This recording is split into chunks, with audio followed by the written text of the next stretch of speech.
이 모압이라는 이 먼 타지에서 사랑하는 남편과 두 아들을 잃은 이 나오미와 두 며느리 룻과 오르바에게 하나의 소식이 들려옵니다. 여러분 지난주 말씀 기억하십니까? 예, 어떤 소식이 들려와요? 어떤 소식이 들려요? 그 고향 땅 베들레헴의 흉년이 끝나고 다시 이 추수가 시작되었더라 라고 하는 소식이 들려옵니다. 기억 안 나세요? 납니다. 네, 기억나시죠? 지난주 설교를 다시 해야 되나? 예. 예. 예, 그게 자신들이 떠나왔던 땅, 이 베들레헴에 다시금 곡식이 자라 먹을 것이 있게 되었다라는 소식이잖아요. 그런데 제가 뭐라 그랬어요? 마음이 가난해질 대로 가난해진 나오미에게는 그 소식이 어떻게 들렸다고요?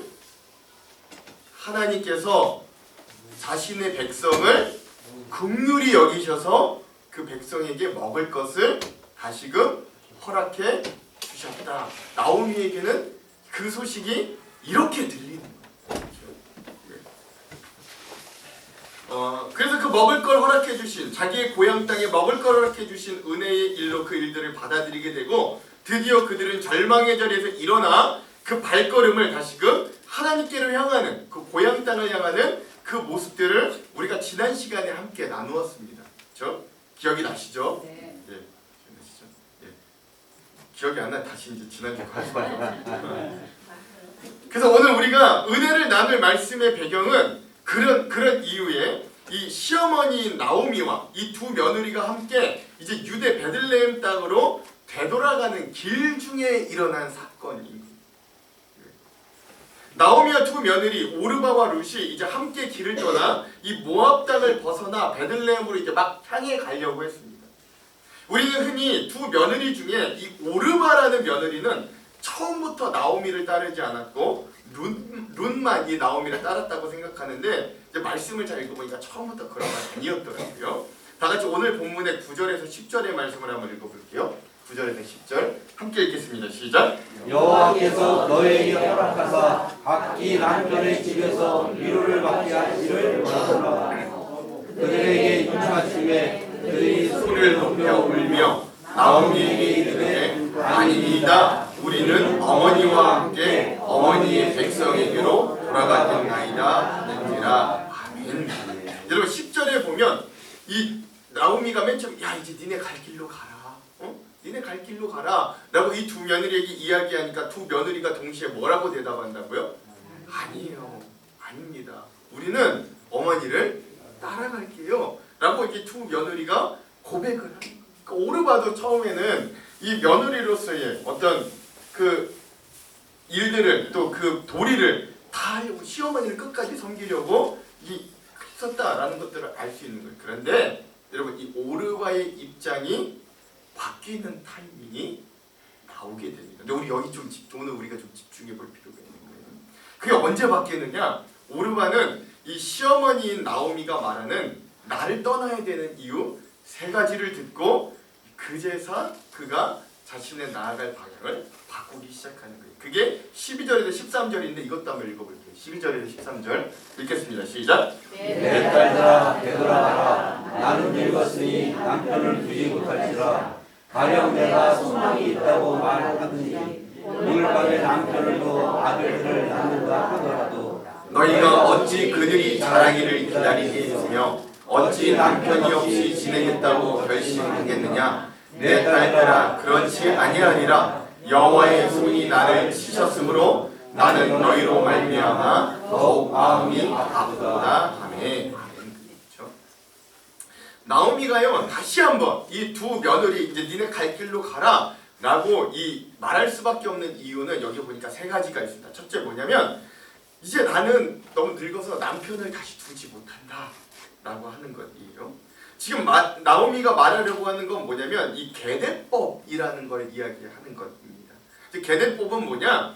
이 형이 아들 없이 죽으면 동생이 그 남은 미망인과 결혼해서 낳은 자식들로 그 가족의 가문을 잇게 하는 거거든요. 근데 내가 뭐 결혼을 해야 내가 또 아들을 낳고 그래야 그 아들과 니네가 결혼을 할 텐데 지금 나는 이제 더 이상 늙어서 남편을 얻을 수가 없어. 그러니까 너희들에게 줄 이제 결혼해서 낳을 아들을 낳기란 이제 불가능해. 이거 첫 번째로 말해.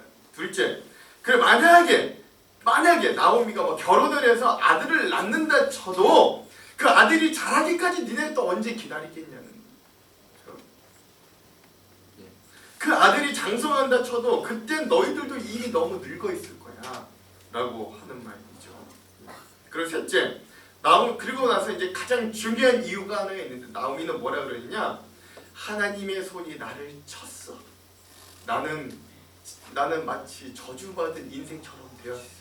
나는 이제 다 망가진 것 같은 인생이 되어서 그냥 내 옆에 있으면 너희들에게 이득될 게 하나도 없어 라고 하면서 그들에게 이제 너희의 자리들 니네들 살 길로 돌아가 라고 이 나오미가 이야기를 하는 거예요. 이게 이제 가장 큰 이유죠. 정확한 이유를 알 수는 없으나 이들의 인생은 마치 하나님의 징계로 여겨질 만큼 일련의 어떤 사건들로 인해 망하게 되었고 대가 끊겨졌어요. 이렇게 소망이 없는 나를 따라와 봤자 너희에게도 앞으로의 인생이 소망이 없을 게 뻔해. 고생만 기다리고 있을 거야 라고 말하면서 나오미는 이제 두 며느리를 진짜 떠나보내려고 하는 거예요. 이렇게 설득을 하는 거예요. 즉 인간적으로 이제 더 이상 우리 인간적인 눈으로 볼 땐 소망과 희망이 완전히 사라졌음을 선포하는 장면이기도 합니다. 그리고 현실의 문제가 이렇게 직감적으로 다가올 때 언제요? 현실의 문제가 어떻게 될 때? 직감적으로 이렇게 다가올 때 드디어 두 며느리의 반응이 갈리기 시작합니다. 이 시점을 여러분 잘 기억하십시오. 14절의 말씀을 한번 읽어볼게요. 14절 함께 읽겠습니다. 시작. 그들이 소리를 높여 마시더니 오르가는 그의 시어머니에게 입맞추되 룻은 그를 붙여찼더라. 아멘. 그렇습니다. 여기서 보니까 이제 그 여인들이 다 우는 거예요. 그 상황이 너무 기가 막힙니다. 그런데 오르바는 어떻게 했대요? 그 시어머니에게 입을 맞췄대요. 이 입을 맞췄다는 건 뭔 의미일까요? 이별의 키스를 하고 이제 자기 갈 길로 갔다라는 뜻이죠. 근데 룻은 어떻게 했대요? 룻은 그 어머니, 그 시어머니를 붙여찼다라고 오늘 말씀이 이야기하는 거예요. 재밌는데 여러분 제가 지난주에도 말씀드렸는데 오르바라는 이름의 뜻이 돌아오는 자거든요. 돌아오는. 그러니까 그녀는 그의 이름의 뜻과 같이 다시 자기의 고향 땅 모압으로 돌아갔어요. 근데 룻은 그 이름의 뜻이 뭐냐면 친구, 이웃이라는 뜻입니다. 즉 지금 이렇게 절망 가운데 처해 있는 이 자기의 시어머니 나오미에게 진짜 친구가 되어준 룻의 선택도 우리가 볼 수 있는 거예요. 야, 근데 이제 여기서 중요한 건 뭐 이런 뜻이 아니라 어려움이 닥쳐 고난 중에 있는 사람들은 비로소 그때 인생 중에 자기에게 소망이 있다고 생각하는 곳을 따라 나아가게 되어 있다 라고 하는 이 지점을 우리가 좀 살펴볼 수 있어요. 그래야 이후에 자신의 인생에 그나마 소망이 자신의 고향 모압에 있다고 생각한 오르바는 그 가치대로 그 선택대로 결국 나오미를 떠나 그 모압으로 가게 되는 것이죠. 그런데 놀랍게도 다른 며느리 룻이라는 며느리는 그의 인생의 소망을 모든 것을 잃어버린 이 늙어버린 시어머니 나오미에게서 찾게 되는 것이에요. 여기서 여러분 성경에 재밌는 표현 이 단어가 하나 등장하는데 룻은 자기 시어머니 나오미를 그냥 쫓아가는 게 아니에요. 말씀해 보니까 룻은 그 시어머니를 어떻게 했대요? 네, 붙쫓았다라고 이야기합니다. 우리 요새는 우리가 붙쫓다, 붙쫓았다 이런 말 잘 안 쓰잖아요. 근데 제가 이거 사전에 찾아보니까 그 뜻이 뭐냐면 붙쫓았다가 섬기어 가까이 따르다라고 하는 뜻이 붙쫓았다 뭐 이런 뜻입니다. 저는 맨 처음에 그래서 붙들고 따랐다 뭐 이런 뜻인 줄 알았는데 비슷하긴 한데 아무튼 섬기어 가까이 따르다 이런 뜻이라고 하는 거예요. 즉 룻은 거의 찰싹 붙어서 나오미를 따라가는 거죠. 그래서 붙쫓는다는 것의 의미를 제가 더 깊이 살펴보니까 그 사이에 다른 것이 끼어들 틈이 없는 상태.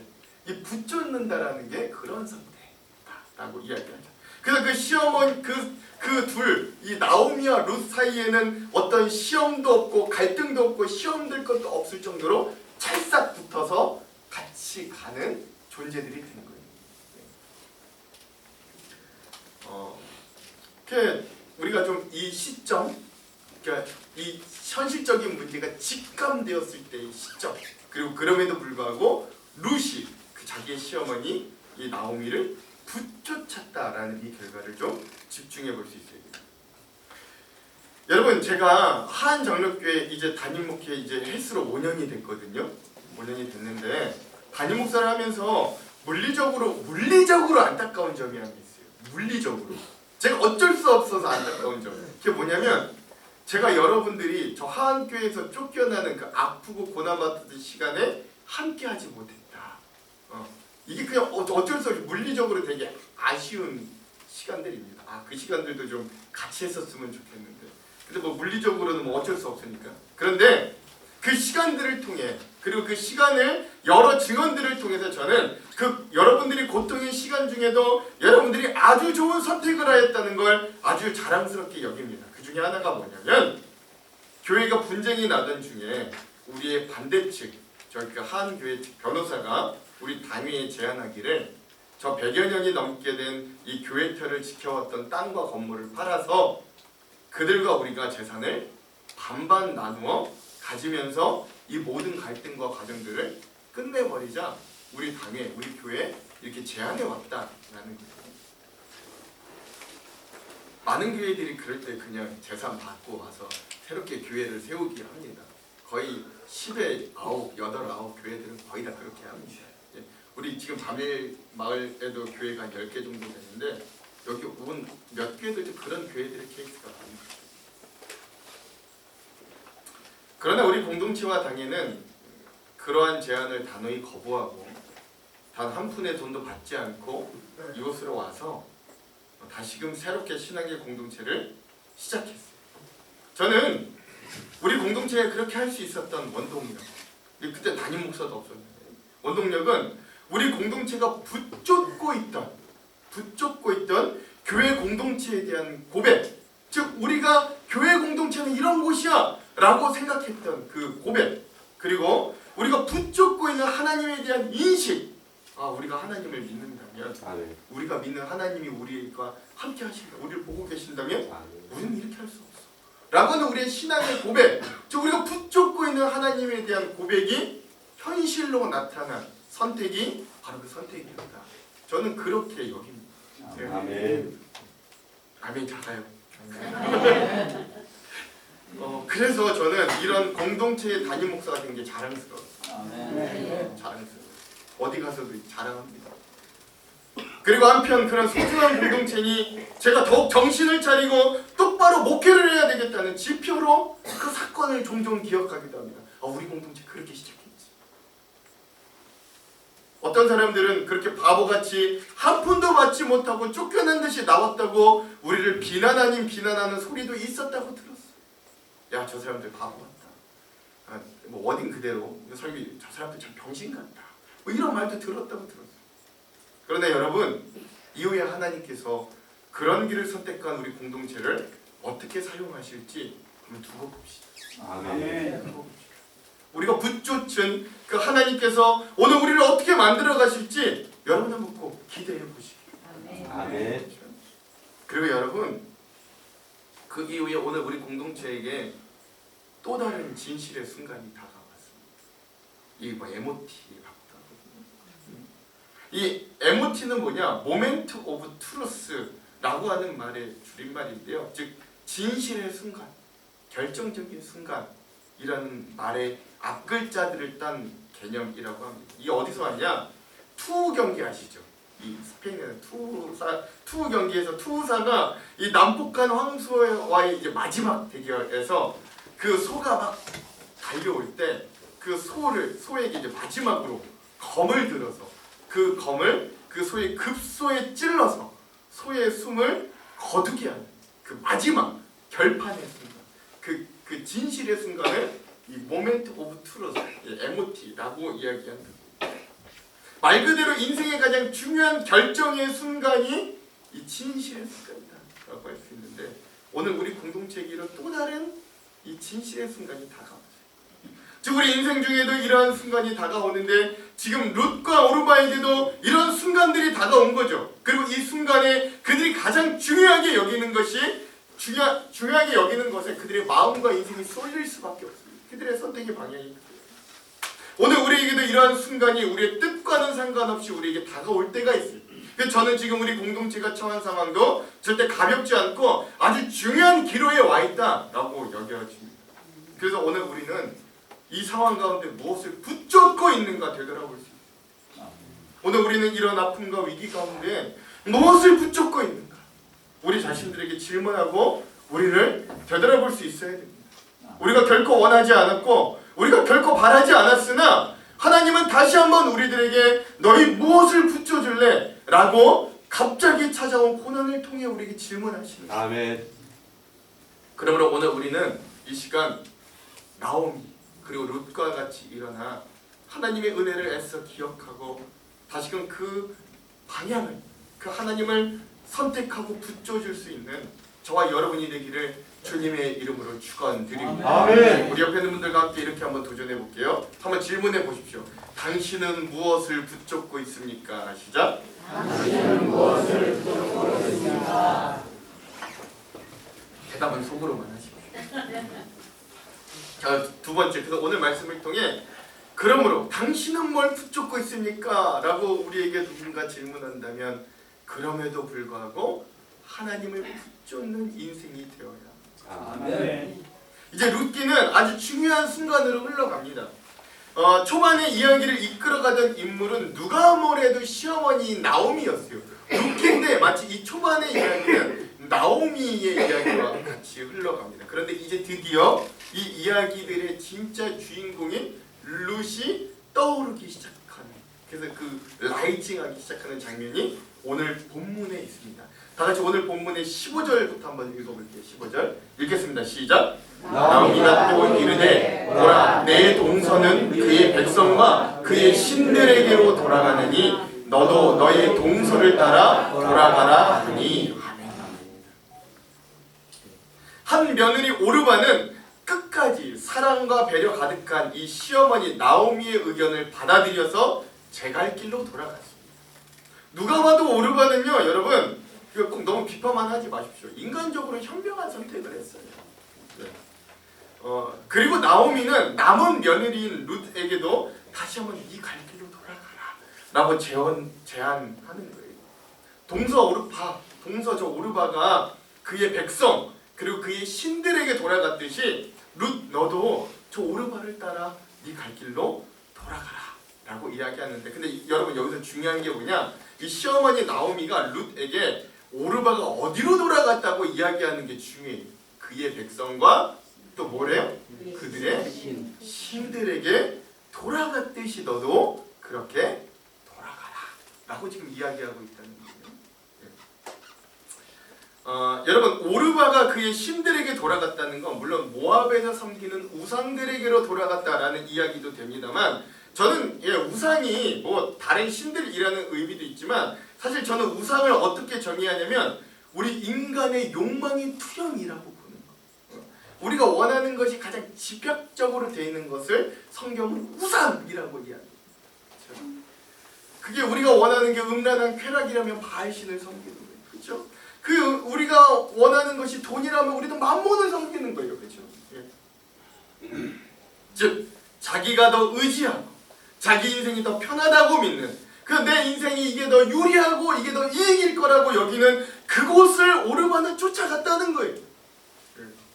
한마디로 자기가 좋아하는 것 내게 유리한 것을 오르바는 따라간 거죠. 그게 그 오르바의 선택입니다. 즉 이 선택을 통해 오르바는 자신이 쫓는 게 무엇인가를 결국 증명하는 거예요. 그래서 오르바는 그의 백성과 그의 신들에게로 돌아갔어요. 오르바도 처음에 같이 돌아오려고 그 길을 나섰고 고백도 했어요. 그러나 오르바는 결국 현실적인 어려움들이 직감되자 결국 자기들의 신들에게로 돌아갔어요. 그런데 룻의 고백은 사뭇 다른 거예요. 우리 16절과 17절의 말씀을 한번 읽어볼게요. 16절 17절 함께 읽겠습니다. 시작. 룻이 이르되 네게 어머니를 만나며 어머니를 따르지 말고 돌아가라. 떠나지 마옵소서. 어머니께서 가시는 곳에 나도 가고 어머니께서 머무시는 곳에 나도 머무르리이다. 어머니의 백성이 나의 백성이 되고 어머니의 하나님이 나의 하나님이 되시리니 어머니께서 죽으시는 곳에서 나도 죽어 거기 묻힐 것이라. 만일 내가 죽는 일 외에 어머니를 떠나면 여호와께서 내게 벌을 내리시고 더 내리시기를 원하나이다 하는지라. 아멘. 룻은 뭐라 그래요? 어머니의 백성이 나의 백성. 그리고 어머니의 하나님이 나의 하나님이다 라고 고백합니다. 만일 내가 죽는 일 외에 어머님을 떠나면 그 내가 지금 섬기겠다는 그 하나님이 나에게 벌을 내리시기를 원합니다 라고까지 이야기를 하는 거죠. 인간적인 문제를 말하는 게 아닙니다. 룻은 분명 이 나오미를 통해, 이 나오미라는 이 시어머니를 통해 그의 일생과 삶의 여정을 통해 그 나오미가 믿었던 하나님을 발견할 수 있었던 거예요. 우리 여기서 두 가지 중요한 사실을 예측해 볼 수 있는데, 첫 번째, 나오미는 그가 오랜 기간 이방 땅인 모압에 있었음에도 불구하고 그 나오미의 삶이 하나님을 항상 향해 있었다라는 걸 알 수 있는 거죠. 그러므로 그런 나오미의 신앙이 묻어나는 삶을 통해 이 며느리 룻은 하나님께서 진정 살아계심을 이 나오미의 삶을 통해 간접적으로 알 수 있었던 거예요. 그리고 또 하나, 그런 하나님을 믿는 시어머니였던 나오미의 인격이 참으로 훌륭했다라는 걸 알 수 있는 거예요. 그녀는 자신의 이득이 삶의 우선이 아니었어요. 자신의 인생이 비참해질지언정 그는 젊은 며느리들의 앞날을 우선적으로 생각하고 사력 깊게 생각할 수 있는 사랑 많은 인격의 소유자였습니다. 이런 이 나오미의 삶에서 우러나오는 이 신앙의 모습이 룻에게는 저분이 믿는 하나님은 살아계시는 하나님이구나. 저분의 신앙은 진짜 신앙이구나 라는 것들로 비춰지게 되고, 그래서 그 룻에게도 그 시어머니의 하나님이 그런 하나님이라면 그 하나님이 내 하나님이 되었으면 좋겠다 라고 그 하나님을 붙잡는 놀라운 역사가 일어나게 되는 거예요. 중요한 건 이 모든 과정이요, 극심한 상실과 고난 가운데 일어나는 일이었다라는 사실입니다. 여러분, 이런 말이 있어요. 세상에는 성경책이 두 권이 있다고 합니다. 목사님 무슨 이단 같은 말이냐고 할 수 있는데 한국말 끝까지 한번 잘 들어보십시오. 한 권은 무슨 성경책이냐? 우리 믿는 자들을 위해 하나님의 말씀이 진짜 적힌 이 성경책이 진짜 한 권의 성경책입니다.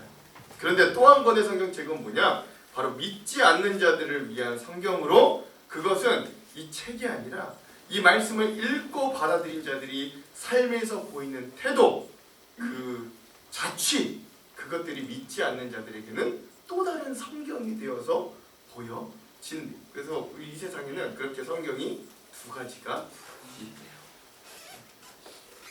생각해 보십시오. 맞아요. 믿지 않는 자들은 결코 성경책을 볼 일이 없어요. 그러나 그들이 보는 건 이 성경을 믿는다고 하는 우리 믿는 자들의 삶의 모습과 행실을 보고 하나님이 진짜 살아계시는가, 아니면 하나님은 없는가 판단하고 있다는 거예요. 그러므로 오늘 우리는 이런 본문을 통해 이 시어머니 나오미의 삶이 룻에게는 또 다른 성경이 되어서 하나님의 살아계심을 증거하는 삶이었다는 걸 알 수 있는 거예요. 인생의 가장 고난스러울 때에도 나오미는 하나님께로 돌아감을 주저하지 않았어요. 그리고 끝내 하나님을 기억하고 나아가는 그 모든 모습이 결국 그 며느리 룻에게도 깊은 인생의 지표와 감동이 되는 거예요. 그리고 그렇게 살아온 나오미의 인생이 결국 가장 중요한 인생의 선택의 순간, 그 모멘트 오브 트루스, 그 진실의 결정의 순간에 그 이방인 며느리였던 그 룻이, 그들의 신이 따로 있었던 그 인생이 하나님을 붙잡는 인생으로 만들었다는 사실을 우리가 잊어서는 안 됩니다. 아멘. 그러므로 오늘 우리는 여전히 우리의 삶으로 그리스도의 향기를 나타낼 수 있어야 하는 것. 아멘. 저는 여기까지만 딱 이야기하면 속편하면 좋을 것 같은데 문제는 사실 그렇게 하기가 우리의 힘으로는 여전히 불가능해 보인다 라는 사실입니다. 사실 목사인 저도 막막해요. 우리는 여전히 삶의 고난 가운데 허덕이고 있고 믿음대로 살기에는 우리의 믿음과 실력이 너무 부족해 보입니다. 지금 처해 있는 우리의 상황만으로도 더 이상 무엇을 하기는 우리 참 어려울 것 같아요. 그러나 그래서 우리는 더욱이 하나님의 은혜와 우리에게 힘을 주시는 하나님의 사랑을 붙여칠 수 있어야 됩니다. 여전히 저 십자가 은혜를 사모하면서 우리가 우리를 위해 고난 당하였듯 주님도 이 땅에 오셔서 그 수많은 고난과 아픔을 당하시기까지 끝까지 우리를 포기하지 않고 사랑하시고 구원하셨다. 그 피하고 싶었던 길, 이 땀방울이 핏방울이 되기까지 그 피하고 싶었던 잔을 끝내 마셨던 그 예수님의 사랑이 담긴 이 십자가를 오늘 우리도 붙여줄 수 있어요. 수고하고 무거운 짐진 자들, 그런 우리들에게 힘을 주시고 우리의 멍에와 짐을 가볍고 쉽게 만들어 주신다 하신 그 예수님의 말씀을 용감하게 붙들고 다시 믿을 수 있어야 돼요. 그러므로 저는 여러분들에게 다시금 뻔한 답을 배워봅니다. 우리 이 시간 함께 하나님을 다시금 붙쫓아 봅시다. 아멘. 주님이 우리에게 주신 말씀을 다시 한번 붙쫓아 봅시다. 아멘. 루시 암울하고 절망적인 이 사사 시대에도 보석과 같이 반짝반짝 빛나는 하나님의 역사를 이어가는 놀라운 도구가 되었던 이 첫 발걸음이 바로 이 가장 고난의 순간, 이 가장 중요한 순간에 그가 하나님의 길을 붙쫓아감으로 시작되었음을 오늘 우리는 꼭 기억할 수 있어야 돼요. 목사님, 다른 더 좋은 길은 좀 없습니까? 그 식상한 답을 꼭 우리에게 이렇게 여러 말로 지루하게 해야 됩니까? 라고 물어보신다면 제 대답은 이렇습니다. 그럼에도 그 길밖에 없습니다.